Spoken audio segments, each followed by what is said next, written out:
ভোর সকালে চিত্রকূট জলপ্রপাতের একদম দোরগোড়া থেকে সবাইকে নমস্কার। চিত্রকূটকে যেন প্রতি মুহূর্তে নতুন করে দেখছি আর জানছি। যতক্ষণ আর যতভাবেই দেখুন না কেন আরো দেখতে চাইবেন। গতকাল মানে এর আগের এপিসোডে নিশ্চয়ই দেখে থাকবেন চিত্রকূট আর লুকানো বীচ খাসার মন মাতানো মাধুর্য। না দেখে থাকলে আমি নিচে লিংক দিয়ে দিলাম, দেখবেন যেন। আশা করি আপনাদের ভালো লাগবে। কাল অনেক নতুন অতিথি এসেছেন, ক্যাম্পসাইট একেবারে জমজমাট। গল্প করে কখন সময় চলে গেল। আজ ভোরবেলা উঠে তাড়াতাড়ি তৈরি হয়ে নিয়েছি, অনেক দূর যেতে হবে। আজ ছত্তিশগড়কে বিদায় জানাবার পালা। আমাদের গাইড গজেন্দ্রকে আগেই বিদায় জানিয়েছি। আনএক্সপ্লোর্ড বাস্তারের সঙ্গে আমাদের বাস্তার ভ্রমণ দারুণ কাটলো। আবার উপহার পেলাম চিত্রকূটের ওপরে এক অবিস্মরণীয় সূর্যোদয়। চলুন গাড়িতে উঠে এগোনো যাক, পথে গল্প হবে। বিদায় চিত্রকূট।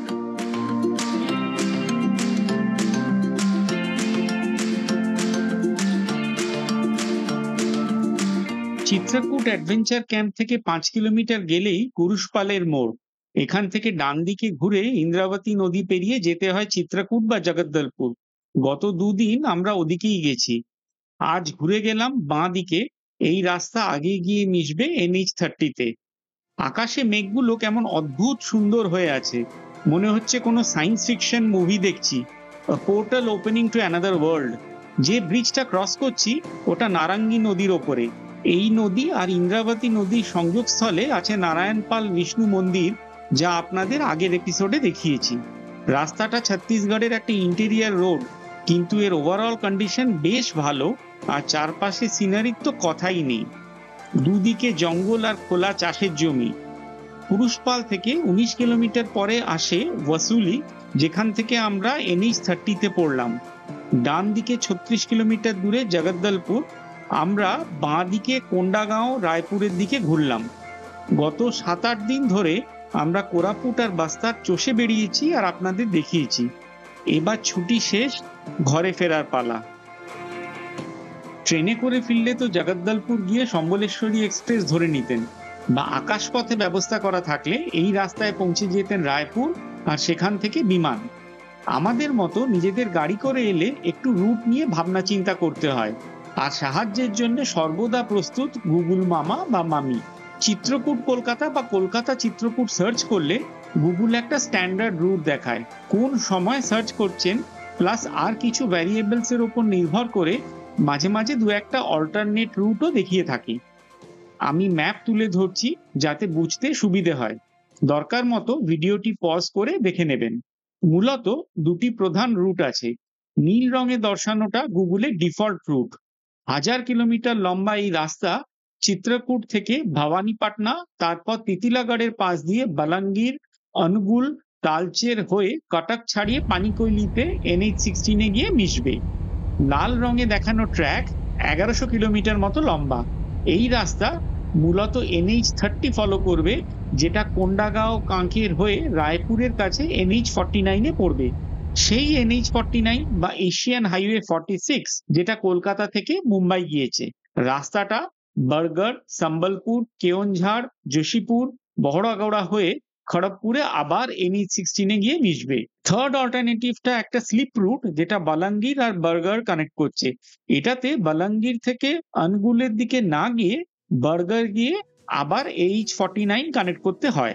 তিনটে রুটের মধ্যে মাত্র 100 কিলোমিটারের ডিফারেন্স, আর এস্টিমেটেড টাইম দেখলেই বুঝবেন প্রায় একই সময় লাগে। আমি চিত্রকূট থেকে কলকাতা হিসেবে বললাম। কলকাতা থেকে চিত্রকূট প্ল্যান করলে রুটগুলোর দিক নির্দেশ খালি উল্টো হবে। আমরা কিভাবে ফিরেছি সে কথায় আসছি। এখন বাজে সকাল 8টা, কোন্ডাগাঁওতে এসে গেছি। আমার ঠিক ডান দিকের বিল্ডিংটা হচ্ছে RNT, রবীন্দ্রনাথ ঠাকুর ডিস্ট্রিক্ট হসপিটাল।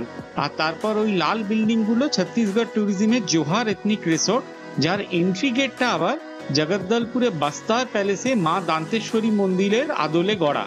কোন্ডাগাঁও সিটি ছত্তিশগড়ের কোন্ডাগাঁও জেলা সদর দপ্তর আর বাস্তার ডিভিশনের তৃতীয় বৃহত্তম শহর। জগদ্দলপুর থেকে দূরত্ব 70 কিলোমিটার। কোন্ডাগাঁওকে কারিগর বা শিল্প শহর বলা হয়। এখানকার ডোকরা বা বেল মেটালের হস্তশিল্প বিশ্ববিখ্যাত। লোকালি ডোকরাকে গড়ওয়া কলা বলা হয়। যাতে এখানকার এক উপজাতি সম্প্রদায় বিশেষ পারদর্শী।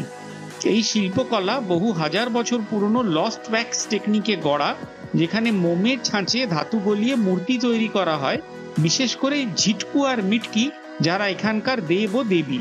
ঝিটকু মিটকি নামে রাস্তার পাশেই একটি নামকরা ডোকরা আর হ্যান্ডিক্রাফটসের দোকান রয়েছে, যেটি জাতীয় পুরস্কার প্রাপ্ত artist late doctor Joydev Baghel ও তার পরিবার দ্বারা চালিত। ঘন জঙ্গলে ঘেরা হওয়ায় কোন্ডাগাঁওতে প্রচুর টিম্বার মিলসও রয়েছে। সকালের রোদ্দুরে ছোট্ট শহরটিকে বেশ সাজানো গোছানো আর ঝাঁ চকচকে লাগছিল। এখন সবে 8টা বাজে, আমরা ক্যাম্প থেকে 60 কিলোমিটার চলে এসেছি। এত সকালে সবকিছুই বন্ধ, তাই না দাঁড়িয়ে আমরা আরো এগিয়ে চললাম। সকালের ড্রাইভ কিন্তু জমে উঠেছিল। দেখতেই পাচ্ছেন দারুণ রাস্তা আর এখন অল্প ট্রাফিক, তার মধ্যে উন্মুক্ত প্রকৃতি। সাইক্লোন কেটে যাওয়ার পর ওয়েদার দারুণ হয়ে গেছে। আকাশে মেঘগুলো কেমন ভাবে ছড়িয়ে আছে, এক একটা অ্যাঙ্গেল থেকে দেখতে এক একটা মাস্টারপিসের মতো লাগছে। রাস্তা ভালো বললাম তো অমনি সামনে টোল বাবার দোকান হাজির। এত সুন্দর একটা ড্রাইভ করছি আর গভর্নমেন্টকে কিছু খরচা পানি দেব না, তা কি করে হয়? তবে যাই বলুন, ইনফ্রাস্ট্রাকচার এরকম ভালো হলে টোল চাওয়া সাজে আর দিতেও গায়ে লাগে না। আমরা সবাই আশা করব এই রাস্তা যেন ঠিক এভাবেই মেনটেন থাকে।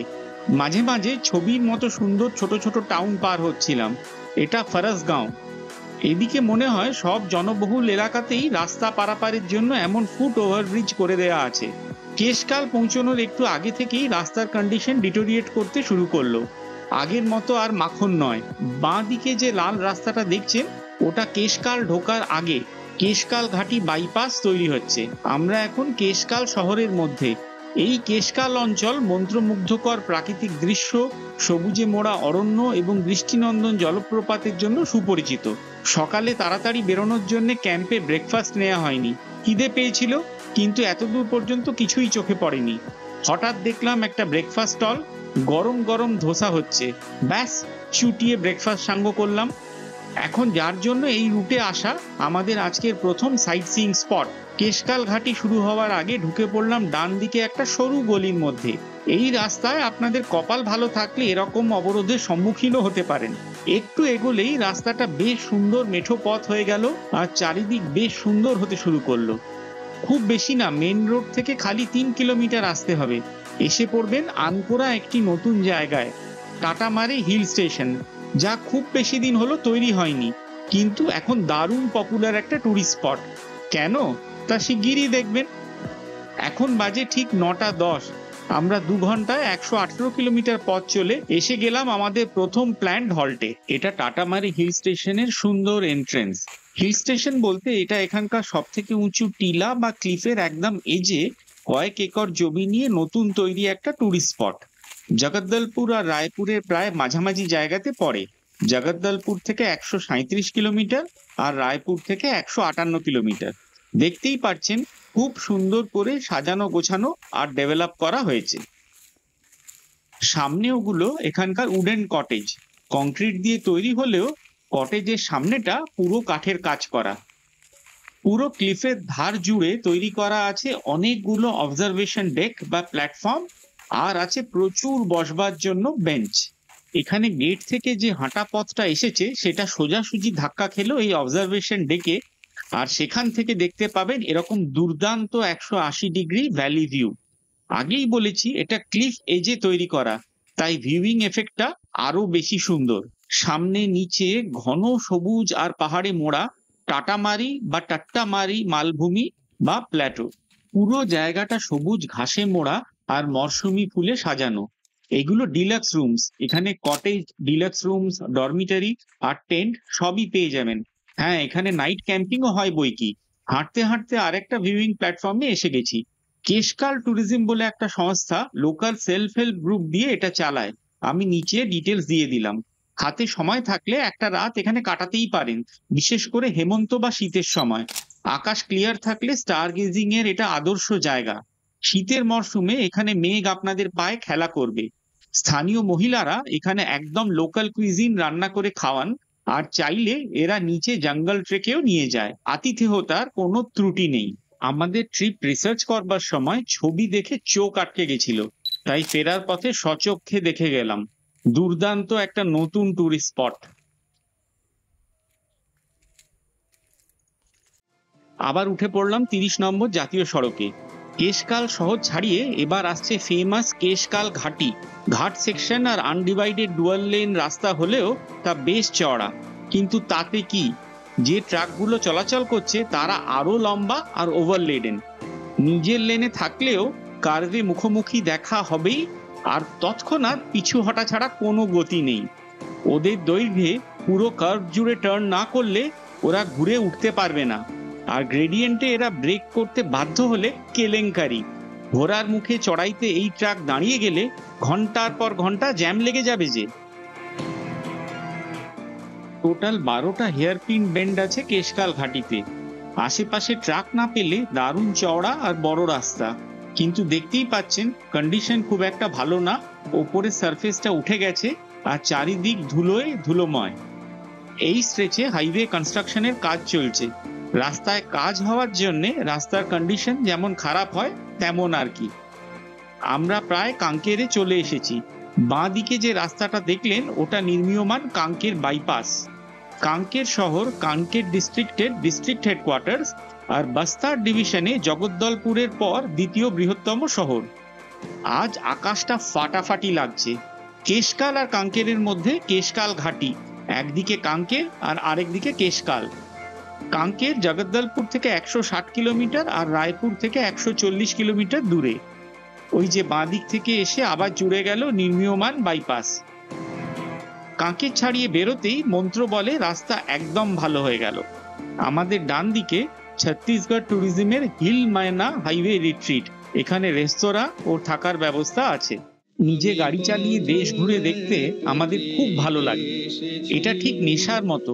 পথের টানে আমরা হাতে সময় পেলেই বেরিয়ে পড়ি। আজ প্রকৃতির রূপটা একবার দেখুন। এরম রাস্তায় মাইলের পর মাইল লম্বা ড্রাইভ উপভোগ করার একটা আলাদা থ্রিল আছে। আমরা এখন NH30-তে ধামতারি হয়ে রায়পুর অভিমুখে চলেছি। এতক্ষণে বুঝেই গেছেন কোন রুটে আমরা কলকাতা ফিরছি। সকালে দেখানো সেই লাল ট্র্যাক NH30, তারপরে NH49 আর শেষে NH16।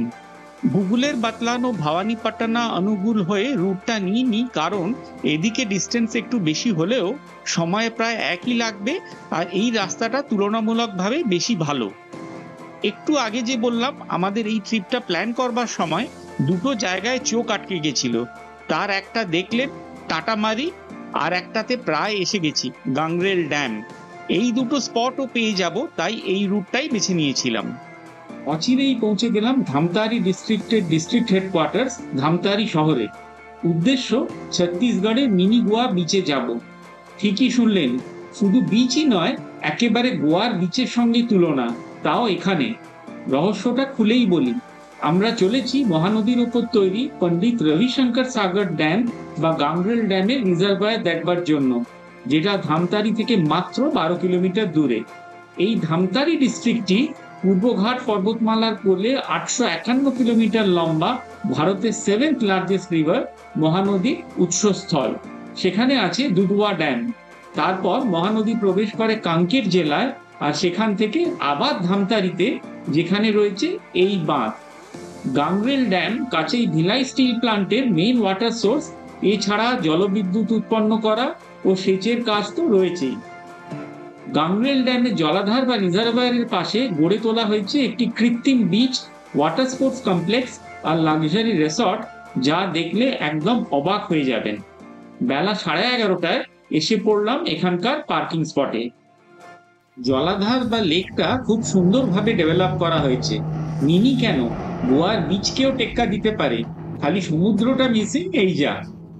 বালিটা কিন্তু কৃত্রিম, এখানে বাইরে থেকে বালি এনে বিচ অ্যাটমসফিয়ার তৈরি করা হয়েছে। লেকের পাড়ে রয়েছে Bardiha lake view resort. Details make my trip জাতীয় যে কোনো অ্যাপে পেয়ে যাবেন। সামনে ওটা মেইন গাংরেল ড্যাম। ঢেলে ওয়াটার স্পোর্টস অ্যাক্টিভিটিস রয়েছে। বিকেলে বা শীতের সময়ের জন্য দারুণ। এখন অক্টোবরের সূর্য পুড়িয়ে দিচ্ছিল, ইচ্ছে থাকলেও রোদের তেজে বোটিং করতে সাহস হয়নি। আকাশের মেঘগুলো জায়গাটার সৌন্দর্য বহু গুণ বাড়িয়ে দিয়েছিল। লেকের ওপর রয়েছে বিরাট ফুড কোর্ট, যেখানে আমরা একটু আর্লি লাঞ্চও সেরে নিয়েছিলাম। রায়পুরের দিকে এলে এদিকে অবশ্যই আসবেন, আর পারলে এক রাত কাটিয়ে যাবেন। আজ মহানদীর ওপর আরো একটা বাঁধ দেখতে পাবো, সম্বলপুরে পৃথিবীর বৃহত্তম মাটির বাঁধ হীরাকুদ। মাঝে মাঝে গুগল দারুণ সব কাণ্ড করে। NH30 পড়বার জন্য গুগল আমাদের রাউট করলো মহানদীর মেইন ক্যানালের পাশ দিয়ে। একদিকে ক্যানাল, একদিকে চাষের জমি, আর মাঝখানে একফালি রাস্তা। ড্রাইভটা একদম জমে গেল। একটু পরেই আবার ধামতারি শহরের ট্রাফিক এসে গেল। তবে ক্যানাল রোড দিয়ে আসার জন্য এটা খুবই ছোট স্ট্রেচ ছিল। বাঁ দিকের গাড়িটা অ্যাকচুয়ালি NH30 যেটা ধামতারি বাইপাস করছে। আমরা শহর থেকে NH30 পড়লাম। ধামতারি থেকে রায়পুর সুন্দর স্ট্রেচ। রায়পুর সিটি এখান থেকে 75 কিলোমিটার দূরে। আমরা কিন্তু মেইন রায়পুর সিটিতে ঢুকলাম না, সিটি বাইপাস করে এই অটলনগর বা নয়া রায়পুর দিয়ে বেরিয়ে গেলাম। যদিও দেখা যাচ্ছে না, বাঁদিকে স্বামী বিবেকানন্দ এয়ারপোর্ট রায়পুর। এখান থেকে ইচ্ছে করলে রাজিম ঘুরে আসতে পারেন। রাজিমকে বলা হয় প্রয়াগ অফ ছত্তিশগড়। এখানে মহানদী, পেরি আর ভার্চুয়ালি সুন্দর নদীর সঙ্গমে প্রাচীন রাজীব লোচন বিষ্ণু মন্দির আর কুলেশ্বর মহাদেব মন্দির রয়েছে। আমাদের ঠিক সামনে এশিয়ান হাইওয়ে 46, যেটা মেন কলকাতা মুম্বাই রুট। আমরা ডান দিকে কলকাতা অভিমুখে ঘুরে গেলাম। যারা নিজেরা ড্রাইভ করে কলকাতা থেকে পশ্চিমে বা সেন্ট্রাল ইন্ডিয়াতে যান, তারা এই রুট বিলক্ষণ চেনেন। আমরাও অনেকবার গেছি। এই রুটে আমাদের লাস্ট ড্রাইভের কথা মনে পড়ে গেল, কানহা ও বান্ধবগড় অভিযান। আবার শিগগিরই মহানদী পেরোতে হলো। এটা মহানদীর ওপরে ব্রিজ। আমরা বহু বছর ধরে নানা সময়ে বিভিন্ন দিকে ড্রাইভ করছি, কিন্তু শরতের আকাশে এরকম মেঘের খেলা আগে কখনো চোখে পড়েনি। আর এরম সুন্দর প্রকৃতির মাঝে ড্রাইভও অনেক কম করেছি।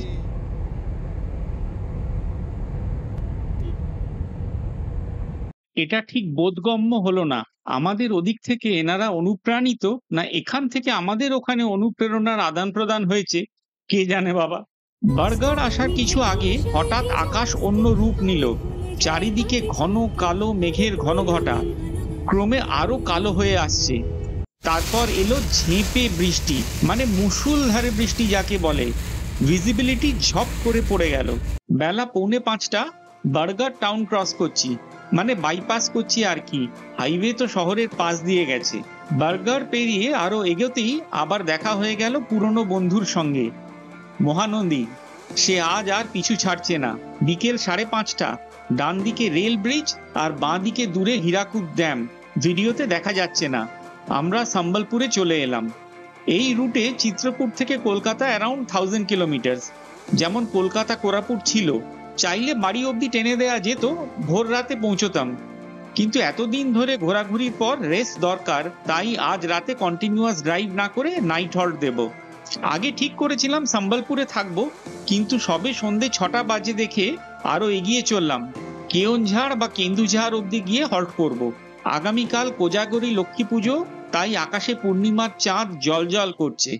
সম্বলপুর থেকে 10 কিলোমিটার এগোতেই ড্রাইভের মজাটা পুরো গুবলেট হয়ে গেল।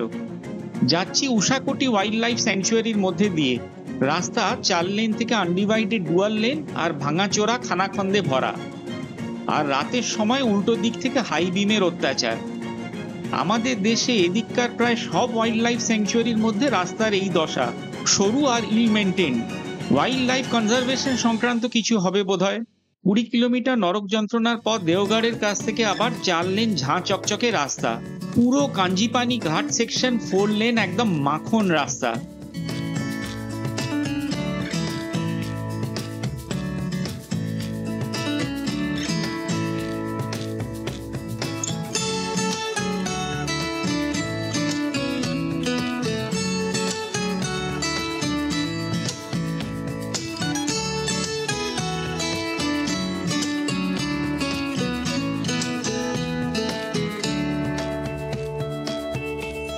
কেওনঝাড়ের হাইওয়ে ইন্টারসেকশনগুলো বেশ ভজকট।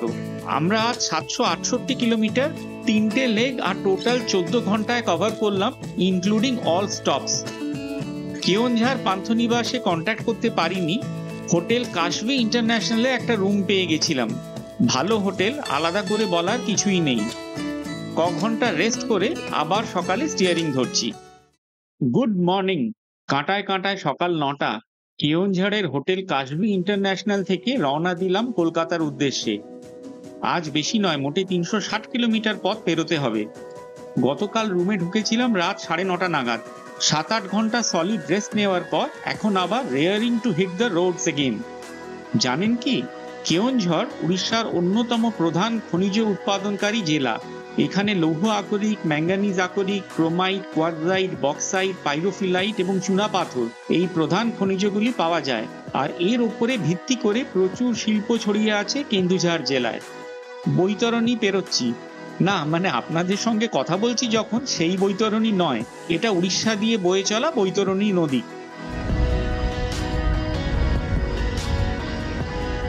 এরকম মাস্টারপিসের মতো ল্যান্ডস্কেপ আর অ্যাসফাল্ট একসঙ্গে তৈরি করেছে একটা সম্পূর্ণ ড্রাইভিং প্যাকেজ। এই পথ চলাতেই আনন্দ। কেন্দুঝাড়ে কিন্তু দারুণ দারুণ সব ঘোরার জায়গা আছে বর্ষার সময় আর তারপর শীতকালে। ভরপুর ওয়াটারফলস যেমন বাড়া ও সানাঘাগরা, খন্দধার, খাঞ্জিপানি ঘাটি, আরও কত কি। পান্থনিবাস যেমন আছে তেমনি আছে ওএফডিসির সানাঘাগরা নেচার ক্যাম্প। আর সম্বলপুর তো এখনো মেনশনই করিনি। আমরা হীরাকুদ ড্যাম, সম্বলেশ্বরীর মন্দির আর দেবড়িগড় ওয়াইল্ড লাইফ স্যাংচুয়ারি ছেড়ে এলাম ওখানে। এই রুট পুরো ট্যুরিস্ট স্পটে মোড়া।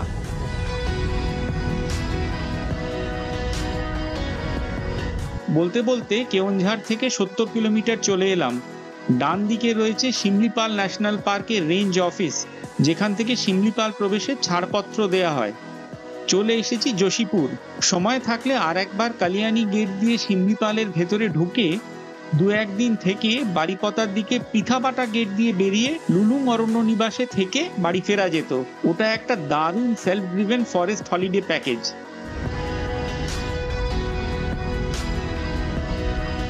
এদিককার ল্যান্ডস্কেপ একদম ফাটাফাটি।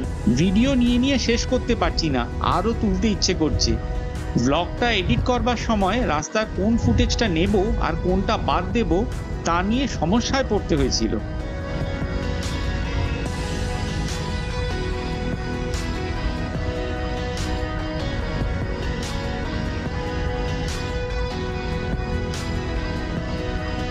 এসে পড়লাম বাংরিপোসি ঘাটি। কোথায় কাঞ্জিপানি ঘাটির 4 লেন রাস্তা আর কোথায় এই রাস্তা। কালকেই বললাম না, ওয়াইল্ড লাইফ স্যাংচুয়ারির পার্ট হলে এদিকে রাস্তা সরু আর মেনটেনেন্সের বড়ই অভাব। তার উপরে মাল বোঝাই লরি। বোঝাই হলে তাও ভালো, খালি থাকলে তো দৈত্যের মতো চলে। এই পার্টটা সবসময়, বিশেষ করে বর্ষার পর, ক্ষতিগ্রস্ত থাকে। এবছর শুনছি বেশ বাজে অবস্থা। ওই বাঁ দিকে চলে গেল বাংরিপোসির খৈরি রিসোর্ট। যোশীপুর থেকে আরো 60 কিলোমিটার উজিয়ে এসে এখন বাংরিপোসি পেরোচ্ছি। দুপাশে লাইন করে কাশফুলের বাহার আর সঙ্গে আকাশে শরতের মেঘের খেলা। এটা সুবর্ণরেখা বা স্বর্ণরেখার ওপর সেতু। আমরা ওড়িশা থেকে ঝাড়খণ্ডে প্রবেশ করলাম। এবার আকাশে মেঘের সঙ্গে নিচে সবুজ কার্পেটের মতো বেছানো ধান ক্ষেত। মেঘ রোদ্দুর মেখে তার উপরে এক এক জায়গায় এক এক রকম সবুজের পরত।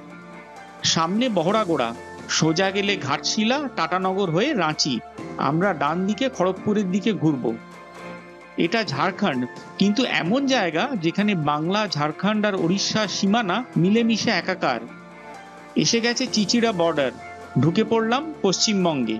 দুপাশে যাচ্ছে লোধাশুলির জঙ্গল, পাশেই ঝাড়গ্রাম।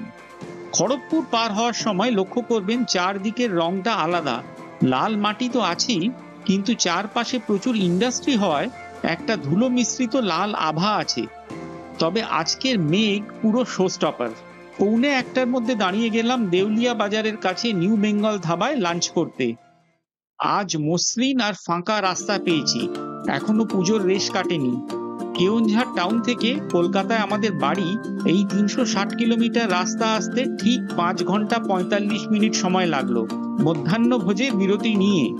ওই যে কথায় বলে না, যার শেষ ভালো তার সব ভালো। আমাদের সাউথ ওড়িশা ছত্তিশগড়ের ট্রিপ শেষ। তাই ভাবলেন তো?